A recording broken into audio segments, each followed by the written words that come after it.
Made on Zencaster. Are you ready, kids? Get your parents' permission, check your mailbox, and grab your shopping cart. It's time for the Adventures in Collecting podcast. I'm Eric. And I'm Dave. Welcome to Adventures in Collecting, where we talk toy news, culture, and hauls, along with our journeys as collectors. Hello, everybody, and welcome back to Adventures in Collecting. Hi. Dave. Eric.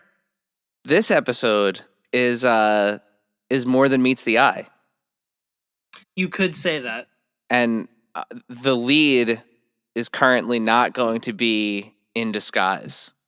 No, it's not. Because I'm not going to bury it. Can you disguise a lead? I don't know. I know you could bury one. But okay. we should really... We do not do that. No. But we should really roll out and just announce today's guests. I just have one question for you, Dave. Do you have the touch? I've got the power. Perfect. Nailed it. I was hoping we were going to get like a Mark Wahlberg, Dirk Diggler sort of impersonation, but it's kind of late. Yeah. That's a lot on the pipes, you know. It's allergy season. It would have been perfect though. You would have nailed it. Well, if you haven't picked up on it already, and you didn't read the title of the episode, and you didn't look at the tile art, and you're just coming in completely in the dark, or didn't see Instagram. None of that. This is your brand. First of all, if you're brand new here, hi, welcome. But yes, today we are joined by a new guest on the pod. We have had other members of this absolutely talented, awesome team on the show before, but we are finally adding today's guest to the list. We are welcoming Ben BMac MacCrae marketing on the Hasbro Transformers team. Ben BMac, welcome to the show, man. Thanks for having me. This is going to be a lot of fun. Very excited to join the prestigious world of what my other teammates have already had the chance to do. Yeah, I mean, we're just collecting Hasbro folks. Eventually we're going to get you all. We're like Pokemon now. You got to collect us all, see if you can evolve us up. Mm-hmm. Pretty much. Yeah. So before we kind of dive into your history with toys and, you know, and kind of how you wound up at Hasbro and everything, as this is a show about collecting, the first thing we ask all of our guests, what are you currently collecting and what are some of your recent pickups? Yeah. For me, I'm sure this isn't going to be a shock for anybody that's paid attention to our streams or seen me crash a G.I. Joe fan stream here or there. G.I. Joe is my ultimate true love. No disrespect to Transformers by any means, but I was actually a toy tester for G.I. Joe at Hasbro as a kid, so I've just kind of always been in love. It was something that my dad passed on to me. He was watching G.I. Joe and buying the comics before I was even born, so by the time I could pick up a comic, like I had the first 4.5 years worth of G.I. Joe books or Marvel to read, and that show was just on every afternoon. So Classified definitely have at least one, but more likely 3 of every character that's come out since that line launched. So that's my current go-to. I also collect some of the X-Men stuff. I was a huge Age of Apocalypse kid, loved Joe Madureira. And that whole arc of comics that just hit perfectly in that era of my life. So as soon as that first wave came out, which I think actually launched before I was at Hasbro, I ordered that whole wave. And then the second wave came, and then it still didn't include Mr. Sinister. So I got to go after Dan and Ryan and be like, I know there's another wave. Why would you do that to me? So I've been really digging a lot of the classic X-Men stuff that's been coming out as of late as well. So there's a lot to unpack here. Yeah. So before we get into the, you know what? Let's just go right into the toy tester thing. So please tell us more about that. Yeah. So we had a family friend who worked in the factory when the offices that we're in now were actually still one of the factories, and they never had any kids. So he was able to like adopt me per se as his toy tester family member. And he just was able to get me on G.I. Joe. So I have some stuff in my basement, like wrong color prototypes, stuff that never actually ended up coming out. Just a lot of late 80s, early 90s stuff. I think it's the Battle America tank is what it's called. It's like the one that looks like a tank but flips down and is the brick walls that they can all stand on, which makes no sense for a vehicle, but it was so 90s that it hurt. I think I tested like 100 different rubber bands to try to make that center platform work, and like I never got a working one, but they did finally get one when the toy came out. So like mine doesn't actually stay down anymore. I tested the new HQ that came out at that point. But yeah, it was just a lot of fun. Like I just got lucky in that I got to do that. I did test some like Nerf sport things and a couple other things along the way, but like 98% of everything I got to play with was Joe. And because the internet and cell phones and stuff didn't exist back then, you actually got to keep the toys when you tested them. So I actually still have them now. Like unlike now where you come in and it's IP secure and all of that. So it was really cool. And I never understood why my dad hated it, because he also had to fill out like this survey, like how was it to build, how we're putting on the decals. And I was just like, I get to play with cool toys. This is great for me. So it was kind of one of those funny processes that I never, had to really play with. Like he had to do the hard work and I got to have the fun. So That's amazing. Do you remember like having friends over or anything to play with them too, where they were like, "Whoa, this is the best." yeah, some of it, mainly family, that were like trying to like, oh, I'm going to borrow this. And I'm like, no, you're going to put that back like right now. It's mine. You're not taking it out of here. To this day, the sad, like I got to test that HQ, and one of my cousins actually broke off one of the gun turrets, and like the molded plastic for the bottom of the turret is different on the full line production run. So like it's complete but incomplete because that one piece is broken, and it like kills me to this day. It's awesome to have, but at the same time, I'm just like, man, it's not 100% complete. So. Man, that's awesome. That is really cool. That's so cool. And then the other thing you mentioned, that obviously, the G.I. Joe is your love and everything. Must have been pretty cool to be part of the crossover stuff then, getting to bring Transformers into the G.I. Joe world. Yeah, it was awesome when I joined the product team, which I'm sure we'll get into, like my whole journey. That was one of the projects that just like all of a sudden I see and I'm like, okay, yeah, I'm going to manage this. Like this, I'm taking this project. It's mine. Like I have it. Don't worry about it. It'll be cool. And I was like, yep, Megatron, his tank. This makes total sense.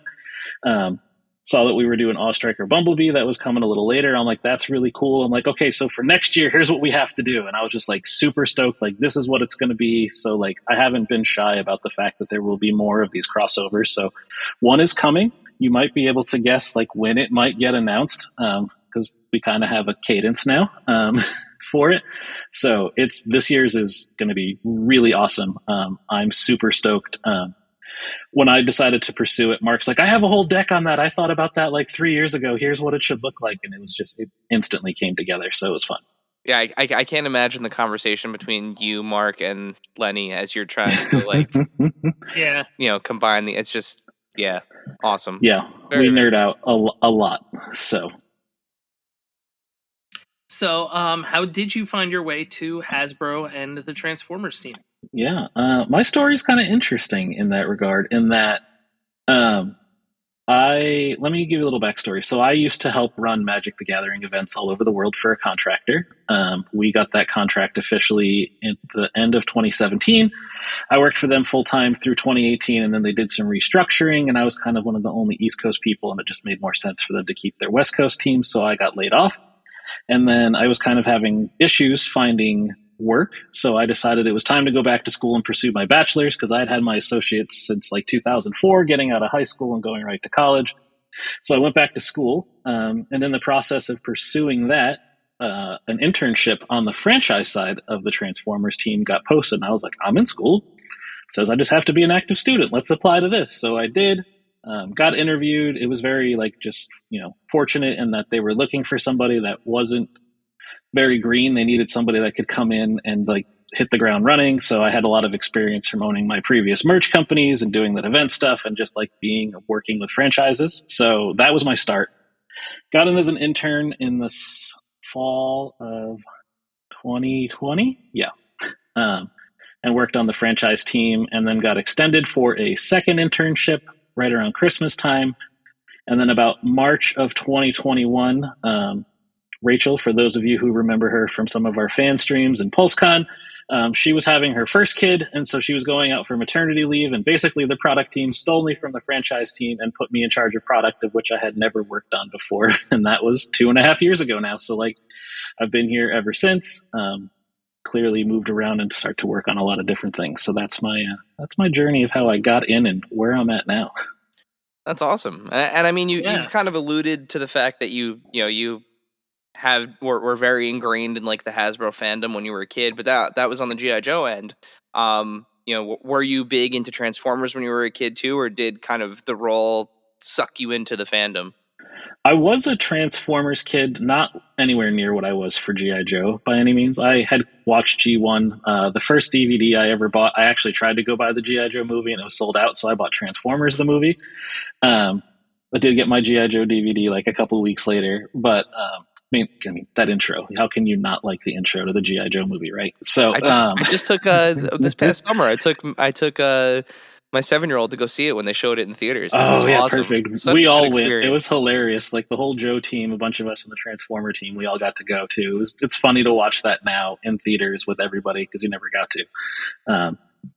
But yeah, so Transformers, I was into it. When Beast Wars came out, it actually kind of hit perfectly. It was on every morning on my local TV channel while I'd eat breakfast before school, so I watched a lot of that show. So it was kind of interesting in that I joined the Transformer team in the 25th anniversary of Beast Wars, and Kingdom was coming. Wow! Yeah. So it was just kind of like, oh yeah, I really know this show, so it worked out well. I kind of dropped off a little, like when I got to college, didn't really watch like Armada or Energon or Cybertron or any of that. And then Prime came out when the Hub Network, and they were also relaunching Joe. So like I had got clued into to the Hub Network. Loved Prime, was absolutely in love with that show. Watched all of the Prime Wars trilogy, and then clearly was into the War for Cybertron stuff, and had been watching it before I applied, and then got to see Earthrise and Kingdom come out while I was there. Yeah, Prime is still like those designs are so sharp. They're almost like take a page out of Evangelion, like the kind of stretched, warped. Everybody's tall and angular, and yeah. The show was so unique. It was well ahead of its time. And as I've been here, learned that it was expensive to animate, and as you would expect. So makes sense. Yeah, was also into comics a lot. My dad was a huge comic collector, so when Devil's Due, or was it Dreamwave, one of the two, whenever they got the Transformers license after Marvel and Pat Lee was doing the artwork, I was just happened to be in a comic shop, and I'm like, this cover is awesome, I need this. And so I have the Decepticon and the Autobot number ones, and so I've always just kind of been in and out of the fandom for Transformers. Not I have no Evan or Mark by any means. Those guys pull stuff out of everywhere, and I'm just like, how do you know this? So yeah, having Mark being our first. I guess Lenny was technically on before Mark, but he was already transitioning from Transformers to GI Joe. We knew that was happening. But when we had Mark on, it was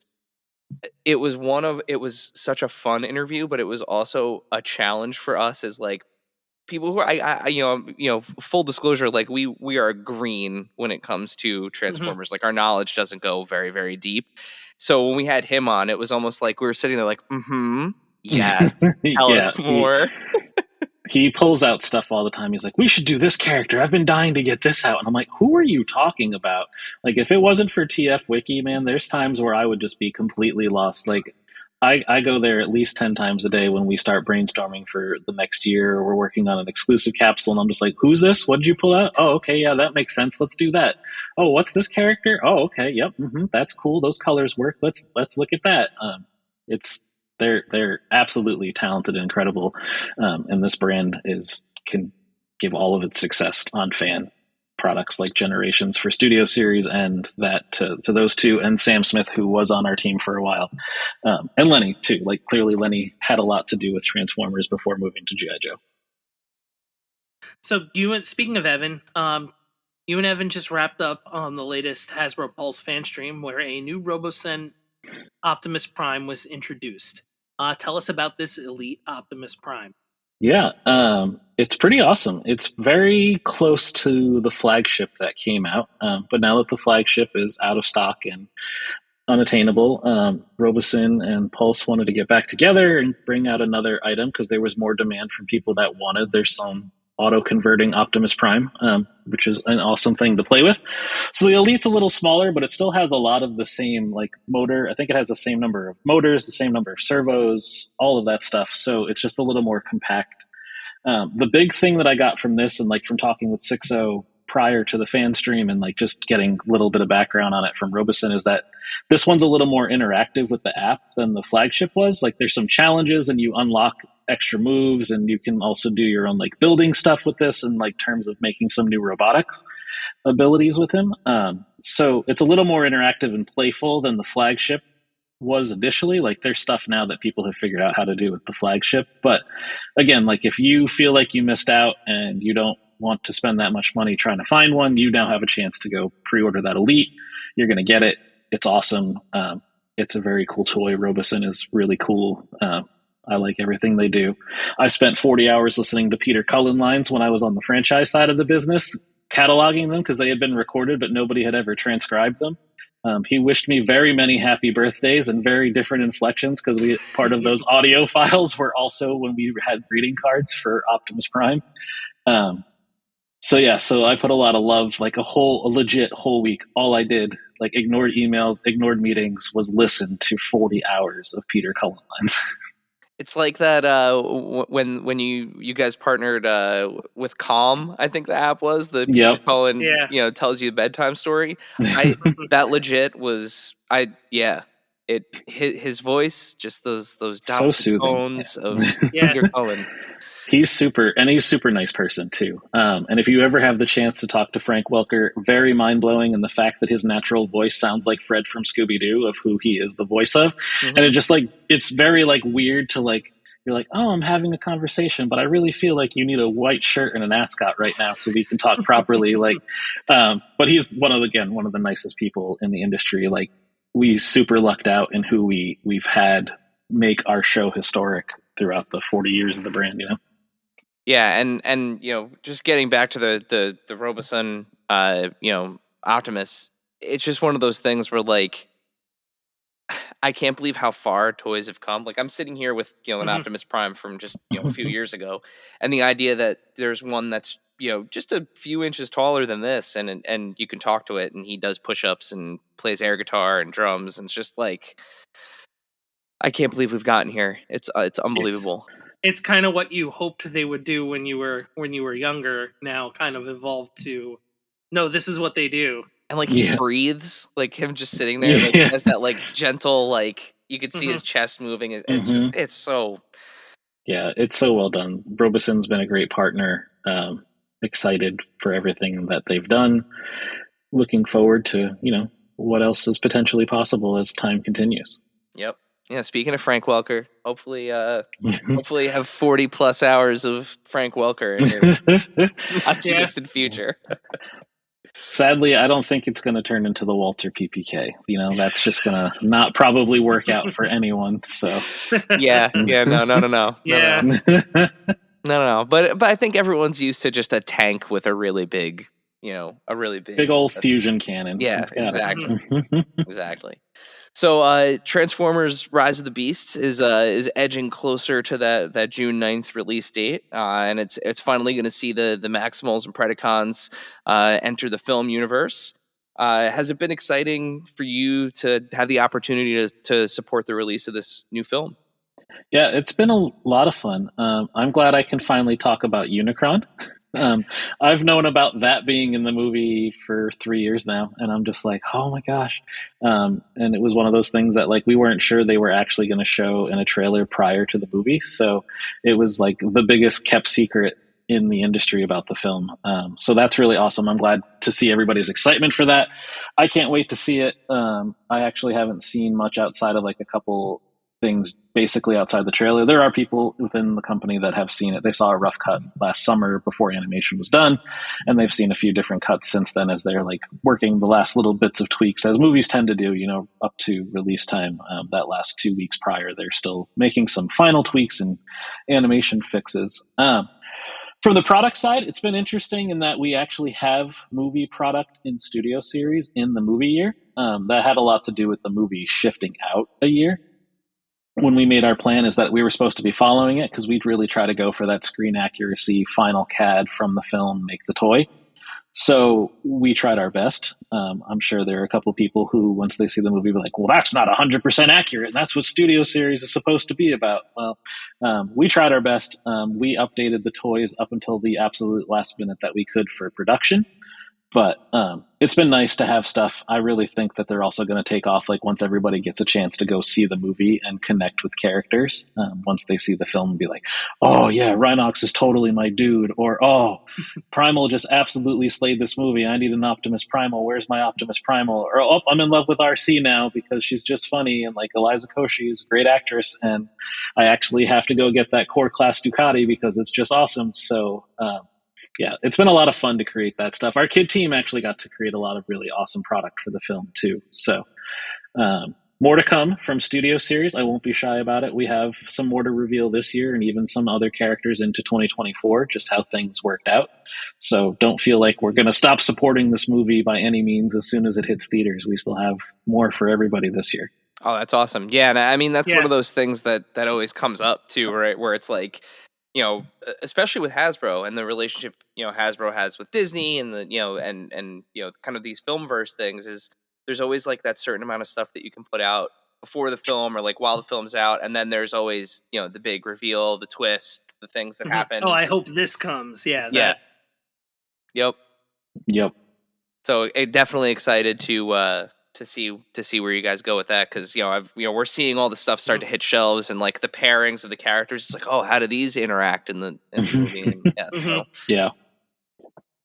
So what's been different for you between production of the movie-based bots and then the Evolution line? Yeah. Like I was saying, Studio Series, we try to be as screen accurate as we can.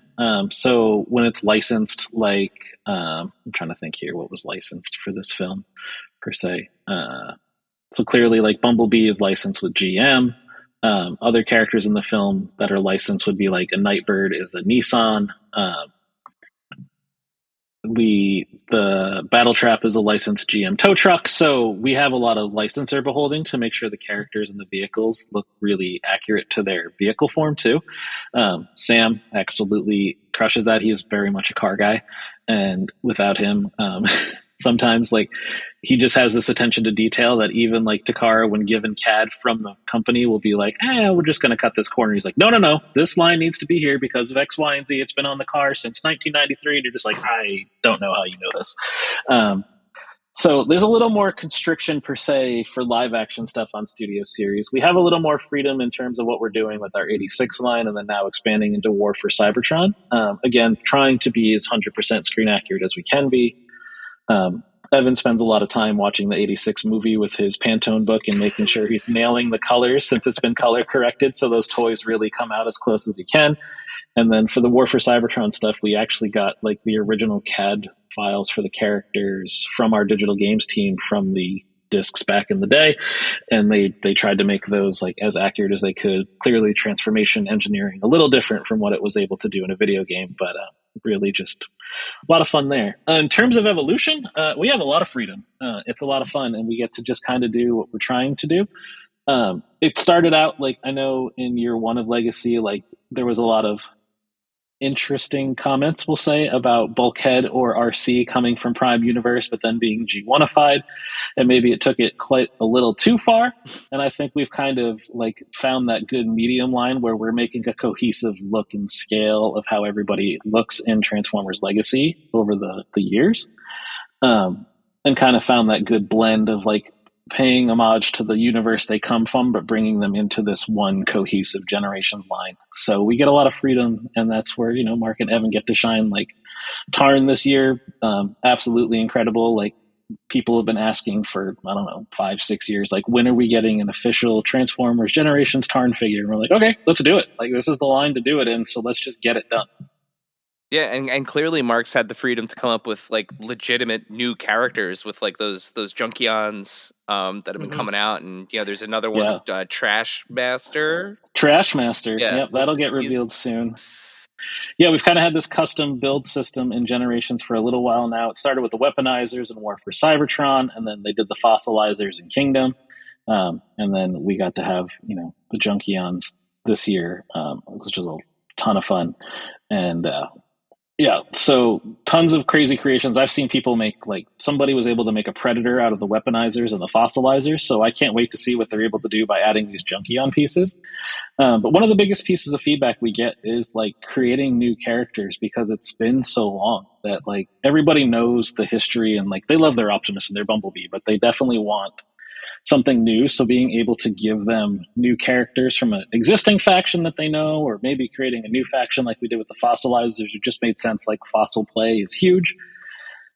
So yeah, it's been a lot of fun to just kind of have that freedom with Legacy, and then now with Evolution, and it's just a lot of fun to just make stuff that people were like, I'm never going to get this toy recreated, and then all of a sudden we're like, hey, we're recreating this toy, and they lose their mind, and it sells out in the first 20 minutes when it hits Pulse. It's great.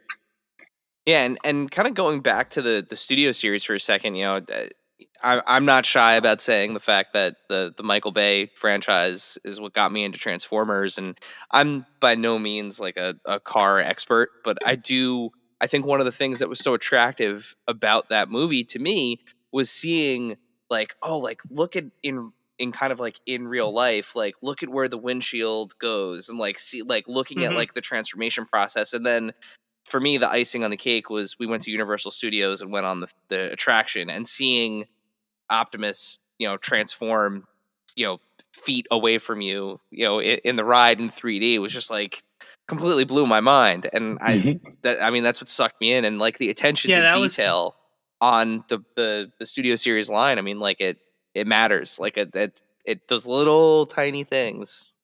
Yeah, and it was different too from like, the cartoon. You hear the noise and they transform, and it happens, but it's to see it like kind of quickly flow into movement in the movies was just kind of the mind-blowing, kind of jaw-dropping part of it. Oh, yeah. And that's what I always enjoyed most about those movies, is the just seeing the Transformers, seeing the bots do what they do.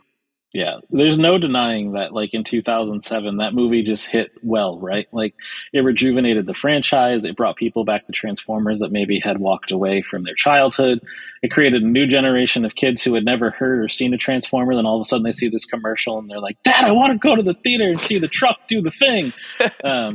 So it was like, we owe a lot to those films in terms of like our longevity of our brand, and it always being on for the last 40 years. And it is like studio series is all about that detail.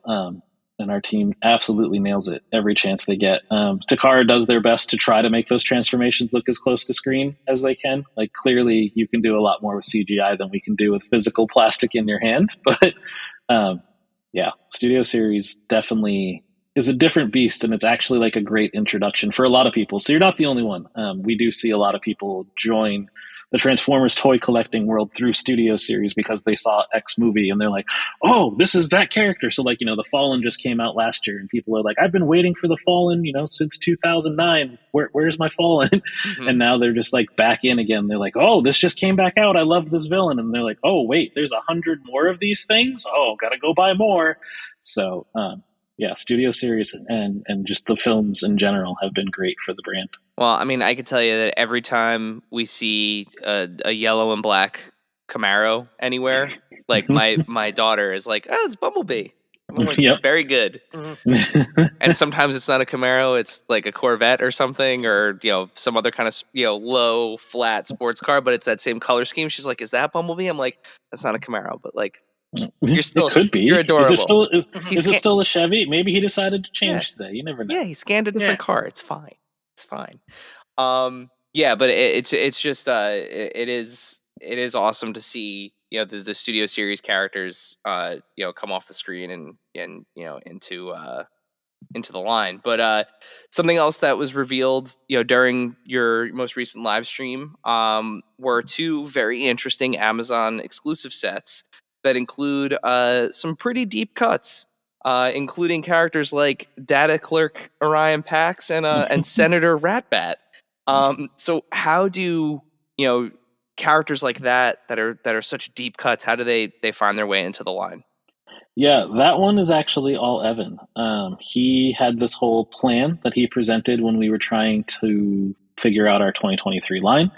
And he was like, hey, Amazon gives us what it's called A+ content. So Amazon, with their product pages, they have a lot of extra space so that we can provide extra e-com copy and tell a little bit of a story. So using a story that existed loosely through all the different iterations of the pre-war comics, and putting these characters together, we were like, okay, we can tell a story of this pre-war Senate versus a Centicon era before the Autobots and Decepticons were a thing.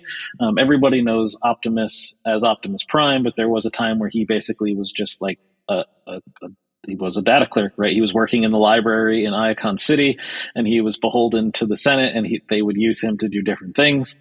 It was fun to talk about Rat-Bat not being a tiny cassette that lives in Soundwave's chest, because you're like, well, okay, so he's this big giant senator, but then he just decides to later in life trans-scan into a cassette and live in somebody else's chest. It's like kind of funny. And then like Senator Shockwave also being like, wait, Shockwave wasn't always purple, wasn't always a Cyclops, and wasn't always just like completely insane and just wanted to kill everything and everyone? Huh, okay, yeah, let's talk about that. And then we've always wanted to make a minor Megatron for a while. Clearly an important part of his history, especially if you've read that miniseries that came out about Megatron. So these packs were great. And then clearly we weren't shy about it on the fan stream that there's more coming to this story capsule, so that you'll be able to build out a little more, and maybe even some more deep cuts that I don't think people are expecting, but really unique characters that we wanted to, again, use that storytelling platform of Amazon to really drive home, kind of like we did with the Wreckers last year, where you actually got that story that built on itself each day when it came out, so you knew what we were doing. Or 2 years ago with the Golden Disc, when you were like, wait, we're doing time travel about this disc all of a sudden in this same capsule where we're already doing time travel in the main line. What is going on here? So really awesome ability and great partnership with Amazon to be able to bring fans something they never thought they'd be able to get, in a very easy to get exclusive process, thanks to Amazon. So, And now, a word from our sponsors. This segment is brought to you by our friends at Chubsy Wubsy Toys. A traditional mom-and-pop toy store in Little Falls, New Jersey, Chubsy Wubsy Toys brings you the best new toys from the brands you love without the hassle of pounding the pavement searching for them at larger retail stores. Visit them in person at their brand new home at 101 Newark Pompton Turnpike, Suite 1 in Little Falls, New Jersey for their grand opening on Saturday, May 13th. Or online at chubsywubsy.com. That's CHUBZYWUBZZY.com. And tell them Adventures in Collecting sent you.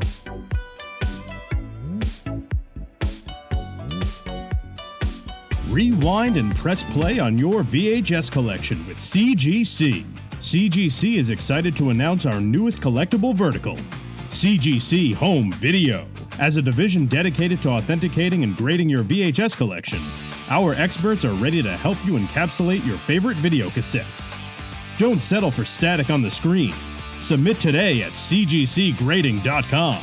That's cgcgrading.com. Face it, shaker bottles suck. Your shakes always come out clumpy and they're a pain to clean. You're right, Dave. That's why I decided to ditch my shaker bottle for good and get myself a BlendJet 2 portable blender. It makes perfectly blended shakes in just 20 seconds. BlendJet 2 is portable, so you can blend up a smoothie at work, a protein shake at the gym, or even a margarita on the beach. It's small enough to fit in a cup holder, but powerful enough to blast through tough ingredients like ice and frozen fruit with ease. BlendJet 2 is whisper quiet, so you can make your morning smoothie without waking up the whole house. It lasts for over 15 blends and recharges quickly via USB-C. Best of all, BlendJet 2 cleans itself. Just blend water with a drop of soap and you're good to go. With an array of colors, patterns, or even Disney-inspired designs to choose from, show off your personality while you're blending up something delicious on the go. What are you waiting for? Go to blendjet.com and grab yours today. And be sure to use the promo code AICPOD12 to get 12% off your order and free 2-day shipping. No other portable blender on the market comes close to the quality, power, and innovation of the BlendJet 2. They guarantee you'll love it or your money back. Blend anytime, anywhere with the BlendJet 2 portable blender. Go to BlendJet.com and use the code AICPOD12 to get 12% off your order and free 2-day shipping. Shop today to get the best deal ever. And now, back to the show. So with stuff like this, and these deeper cut characters, and obviously, the way that the 2-pack system works, it's like clearly, there's like a hero character and then like a secondary character in the pack.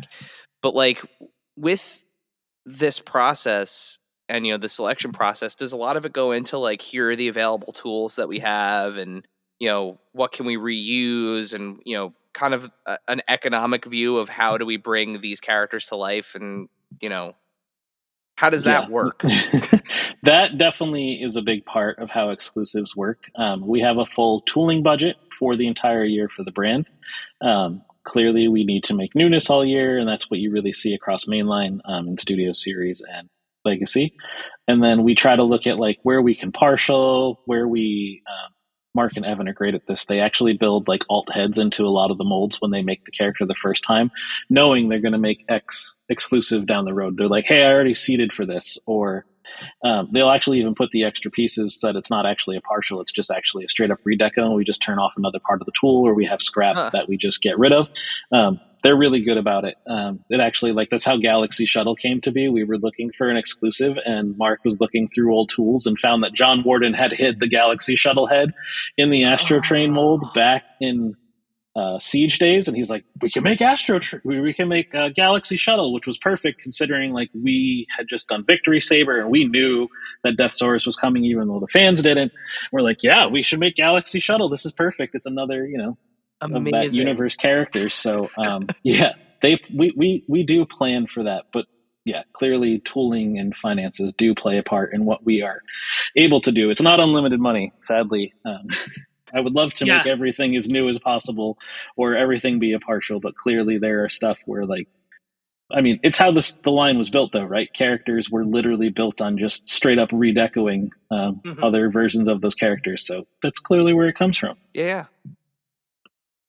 Yeah, and it's I was gonna say I feel like reuse is the nature, and it's just kind of one of those things you almost have to think about in a way. Mm-hmm. Yeah, the team's really good at that. They get it. Being toy collectors, they love their 6 versions of the same character in different decos. So they're like, if I make this and I can make these 3 different heads, this is what you get. It's really awesome. And they're really good at it. And then they just present it to me and I go, yep, that makes sense. Cool. Way to be economical. Make it. So it's great. Now we saw the from another exclusive from Target, there was a shock drop for the buzzworthy Bumblebee capsule. And that really kept the collector community on their toes. Is that a strategy that's going to continue into the foreseeable future? Yeah, we are very strategic, I guess you would say, in terms of our exclusives. Part of the truth is that the way the line planned out with the movie shift, there wasn't a space for Optimus to exist within Studio Series. And as we allocate tooling and things here, we were actually able to just we've seen good success with some Studio Series stuff at Target. So we knew we wanted to try something else out with that. And we were able to get Optimus, and we're like, yeah, we clearly need to have Optimus from Rise of the Beast somewhere. I know fans at certain points were just like, why would you make him an exclusive? It was just literally because of the movie shift, and it was just the way it worked. So I think it's fun. I think people are going to go. It's great that people will have a chance to, they'll go to the store and they'll hunt, which I think is something that's kind of lost a little bit now. Everybody's so used to their pre-order phase, but I think it'll be fun for them to go in, try to find these Optimus character and see what else is on the shelf for Rise of the Beast in the movie after having seen it.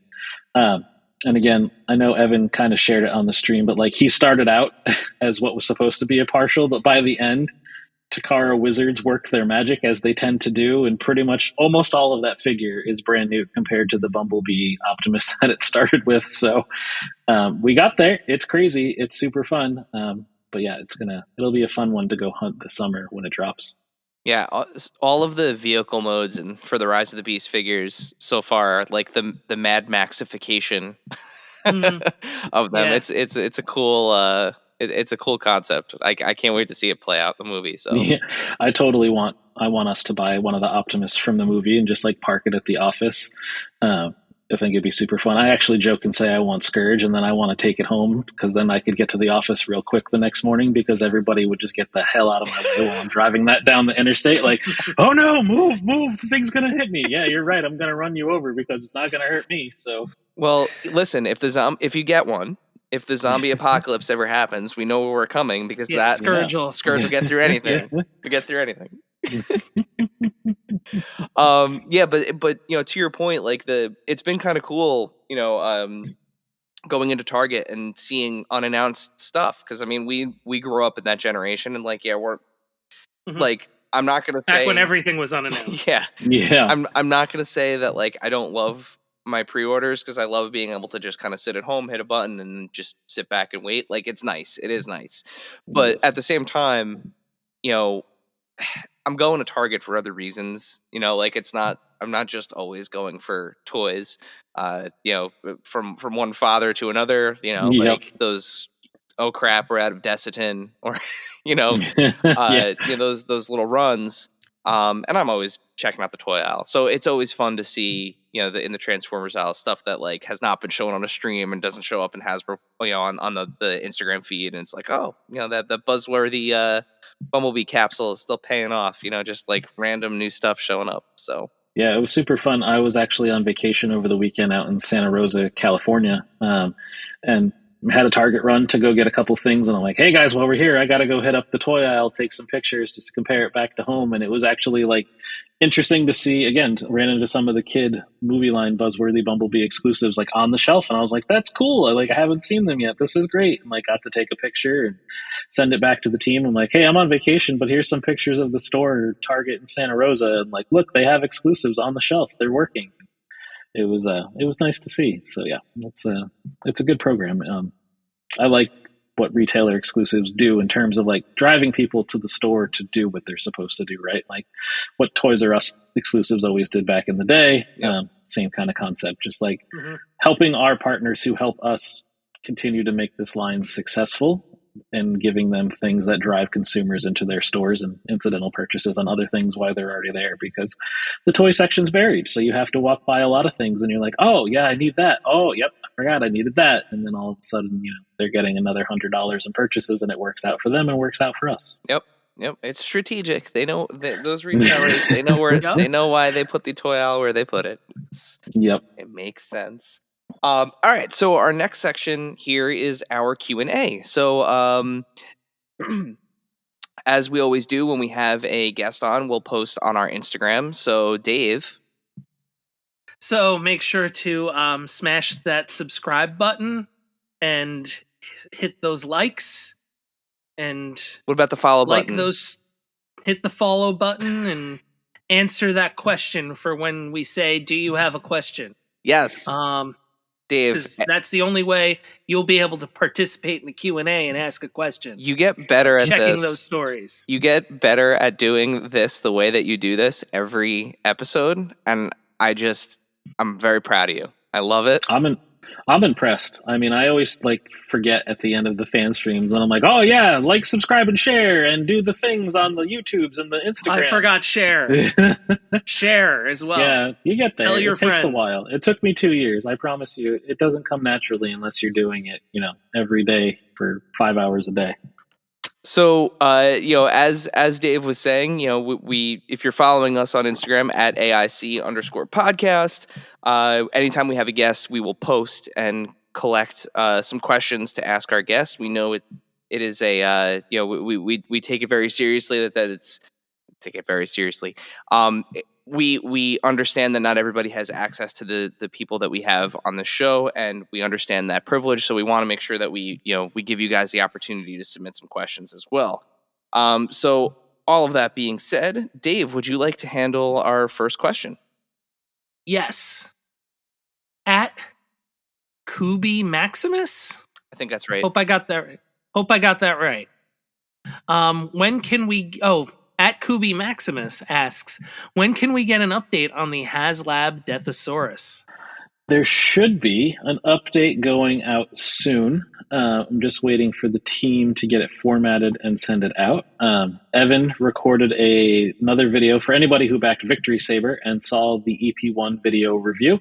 Evan has done the same thing for Deathsaurus for all of you wonderful backers, where he goes into all of the little details, shows even some of the things that were messed up on the EP1, things that we're correcting as we work through that process.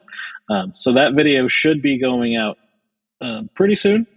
He does do some comparison with Victory Saber in it, I believe. I've been so super busy that I actually haven't had a chance to watch it myself yet.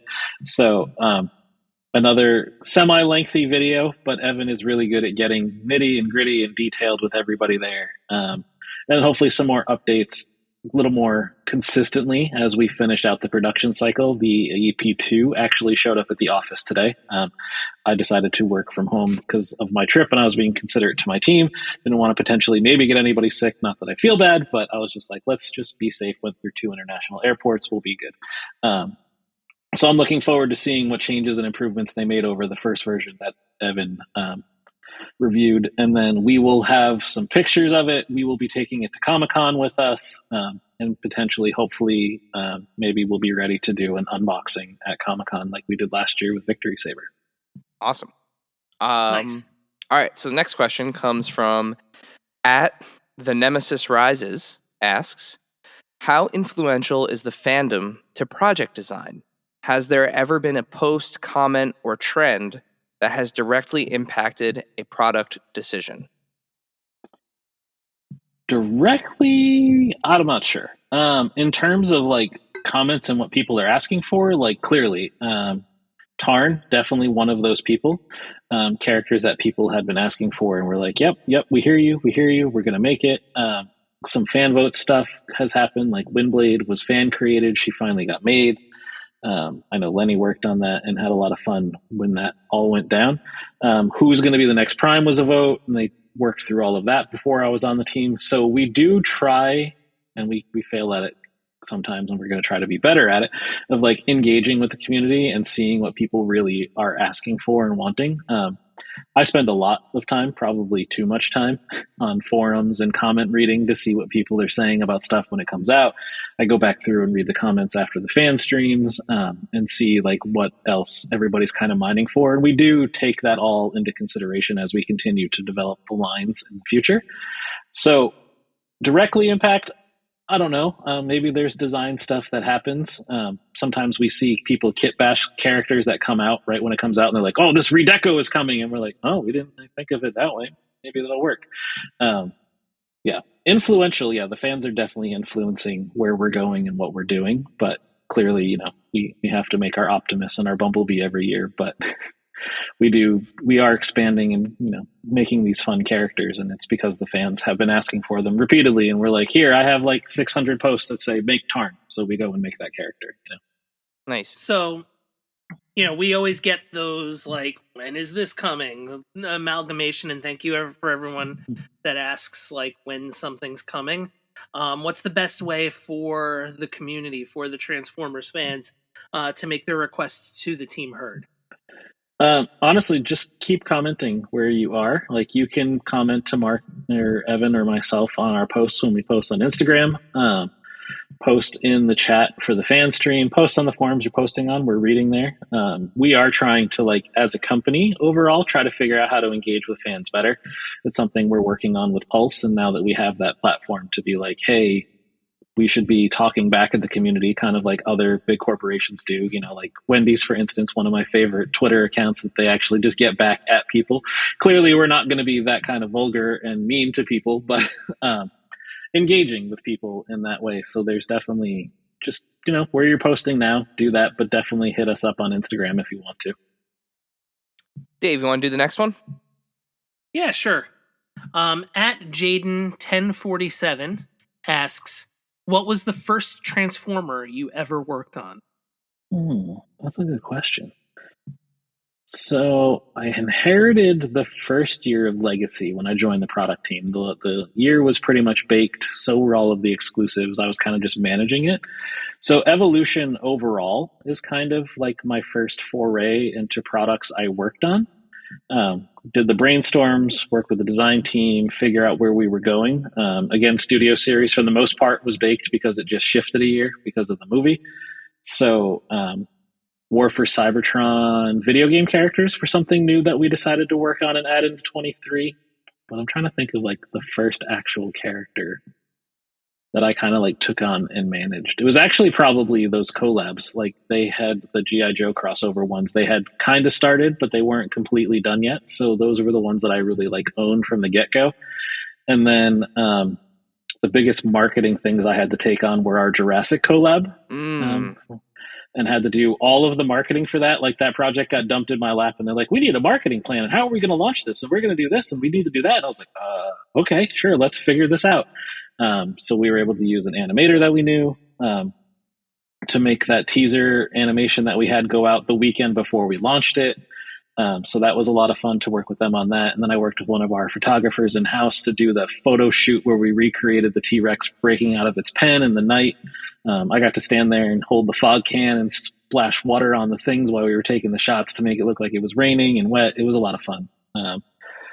So that was kind of one of my big first like projects that I did entirely. And then also Victory Saber kind of got dropped into my lap, and I didn't know much about the Victory universe before like coming back to the brand. So I did a lot of brushing up and watching a lot of subtitled episodes and trying to figure out how we were going to make that. So, getting that launch video put together from the renders and trying to make sure it was really going to hit with the fans. And then, clearly we went and had the audio re-recorded so that people were like, oh, this is legit. Like, this is great. So those are probably the first two like major projects that I worked on that anybody saw impact of like what I did from the marketing side of things. Awesome. All right, so our last question for the Q&A here comes from some guy, definitely not anyone important or that anyone knows in the Transformers world. Definitely not a former guest on the show. At Mark Clonus asks, do you think Sea Spray will ever be made? Yeah, he's definitely like one of the not important people in our community by any means. So, yeah, I don't know. Always asking when things will get made. Clearly, I am not shy about Sea Spray. This dude has been in the line plan. Every time we make a line plan, we look at exclusive programs. I try to figure out where to fit Sea Spray into the line wherever I can. Full transparency, we're talking about 2025 now. We're doing our planning, and he's in the wave one trying to figure out how to keep him. I guarantee, just because it's my luck, he'll probably not make the cut, so don't keep your hopes up if you're a giant Sea Spray fan. I'll fight for him till the death, but it's just one of those characters that like he's very unique and hard to partial or reuse efficiently, like we talked about earlier. I'm a Decepticon forever, always will be. Soundwave, absolutely love him. Think he's actually like the secret best leader of the Decepticons, and eventually at some point in time he's going to win out and he'll just take out Shockwave and Megatron and Starscream and just be like, yeah, I got you all. You had no idea I was coming. But Sea Spray was my first mini-bot as a kid, so that's where my love for him comes. He still sits in my office up on my desk and looks over me all the time while I'm working, so it's just fun. One of those characters that, gets an occasional remake, here and there, like he got a Power of the Primes in that trilogy somewhere, redo, and that was awesome. And then Marcelo recently was showing some artwork he had done for that packaging, and I was like, I need more Sea Spray in my life, and now I think he's bringing me those original drawings to Comic-Con for me to get off him so I can frame them and put in my office. So he's just one of those characters that I love as much as I, love the rest of my Decepticons, because peace through tyranny. Clearly. Listen, all you got to do is get him to show up in one of the movies, and then yeah, that's true. Yeah, it's funny. Everybody's always like, more boats, and I'm like, they're called Autobots. Like, just saying. Yeah, no, but of course, that question comes from Transformers designer Mark Maha. Mark, welcome back on the show at any time, buddy. Thanks for busting chops. Mark's great. We have a team design chat, and we just talk all day, every day about stuff like, hey, will this work? Or like today, Mark was trying to figure out a redeco and partial thing that's happening for an exclusive next year, and he just kept dropping pictures, and he's like, ignore this. I just need a picture. I need to reference it on Teams when I get home. Ignore. And like, I just have like 40 pictures from him today in the office, like trying to figure out stuff to compile back to send it to Carr and be like, look, this is how this will work. I took pictures, and like puts it together. So yeah, it's great to work with both of them. And then our team at Takara, we say wizards all the time, and we mean it. Like, they are absolute legend designers, and it's great to be partnered with them. And we couldn't do it without that partnership by any means. Like, they really are a big part of what we do, which is why we try to be conscious of like giving them credit when we reveal the toys and do the post online, to be like, yeah, we worked on this with Hisui-san, or we worked with this with Yuki-san, and just making sure that they get as much credit as we do. Like, we're the face, but they do as much work as we do. It was great to see Hisui-san on not this last live stream, but the one before that. Seeing him actually there with the model, like I thought that was a really nice touch. By the way, so yeah, shouts to the Takara team. Yeah, it's always fun to get them involved as best as we can. There's clearly a language barrier, but their team is great about it, and they are very willing to do those videos and then send us a nice translation document, and we're able to put it together, and hopefully it comes out in the way that it should make sense. I'm sure we miss like a line here or there somewhere along the way, but our fans on this side aren't, fluent in Japanese, or at least most of them aren't. So we definitely are trying to make sure that they get the credit they deserve too.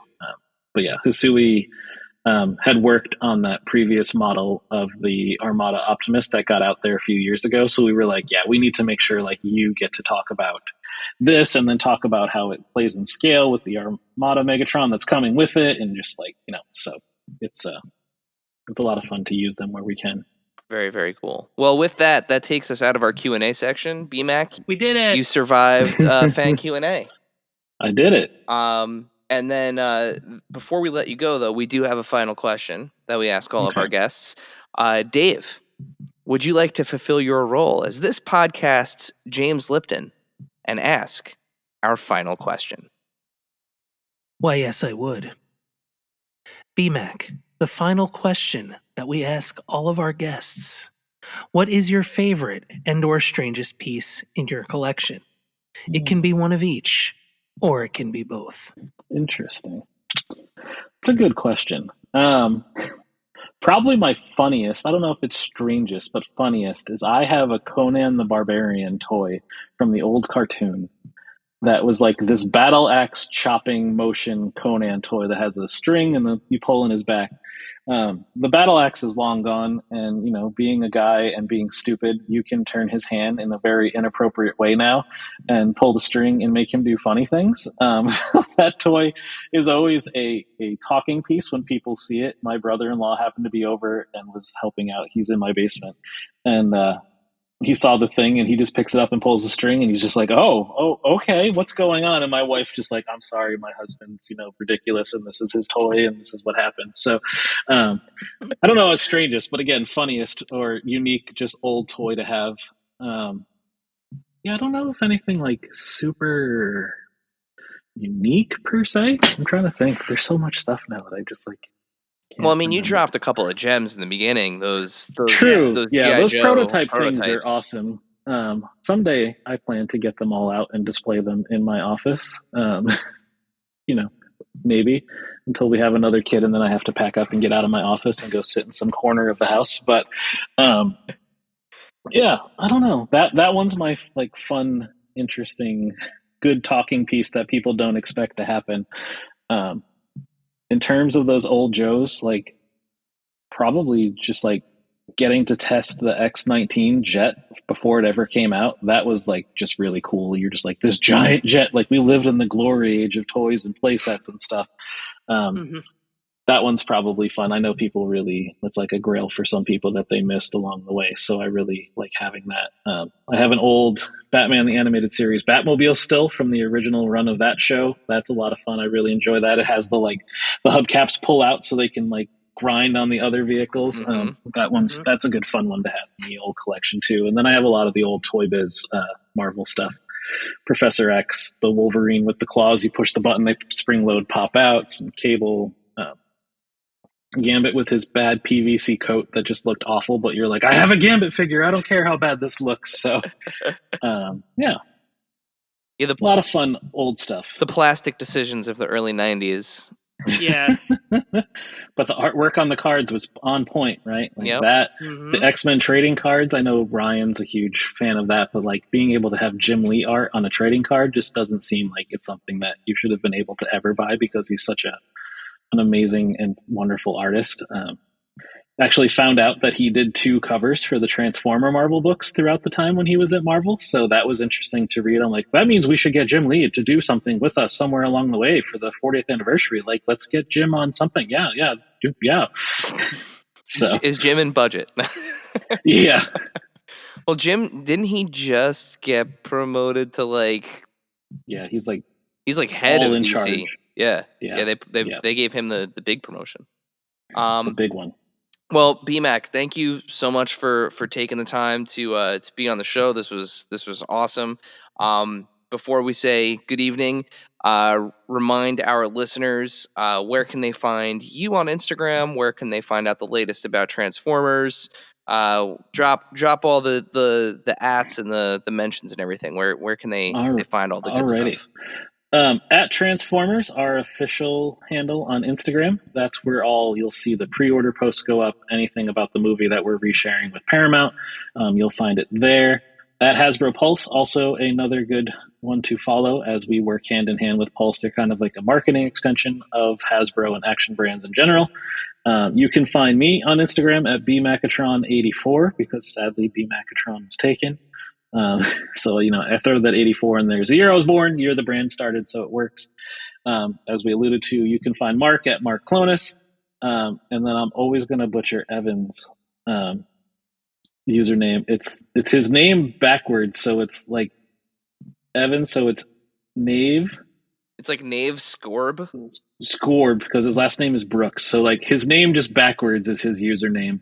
And then Sam is at King Samlock. So who crushes all the rest of us and how he does his Instagram posts, and you're just like, oh, it's so beautiful and perfect, and he goes into Keyshot and he just makes these perfect 360 turns and CAD half videos, and you're like, I'm like, here's the graphic from Hasbro Pulse that says I'm going to do a fan stream next week. Like, I have the least creative because I can only talk about things after they're public. The other guys actually get to do some like behind the scenes stuff. So yeah, that's where you can find us. If you want to follow Lenny, at Weather Dominator is his G.I. Joe handle, because clearly the weather dominating machine was an awesome part of A Real American Hero. So yeah, I like that he like started to commit to his Instagram account being like in the voice of Cobra Commander, and has slowly just turned back into just being Lenny. It's perfect. All right. Well, BMac, thank you. We'll make sure we'll put all those links, in the show notes. That way, people can go and click and follow and leave the comments for all of the headmasters and all of the random bots that they want. And they can pepper you with those requests. Perfect. I expect my inbox to blow up of like, why haven't you made this character since 1988? Wave 2, it hit shelves on March, and I want a new one. It's like, I'm ready for it. Send it. Full send. So Dave, why don't you send us home? Go see Rise of the Beasts on June 9th and check out all the new toys. Till all are one. Thank you, dear listener, for hanging out with us today. Subscribe, rate, and review us wherever you listen, and then tell your friends to do it. Thanks also to Joe Azzari, the golden voice behind our intro. Our music is Game Boy Horror by the Zombie Dandies. Find more about them both in our show notes. Follow us on social media at AIC_podcast on Instagram and Twitter. Stop by and say hi, show us your toy hauls, and share your toy stories. Maybe we'll talk about it in a future episode. Don't try this at home. Void where prohibited and some assembly required. Each sold separately, not a flying toy. Consult a physician if your toy run exceeds more than 4 hours. This has been a non-productive media presentation. Executive producer, Frank Hablawi. This program and many others like it on the Non-Productive Network is distributed under a Creative Commons Attribution Non-Commercial No Derivatives license. Please share it, but ask before trying to change it or sell it. For more information, visit non-productive.com.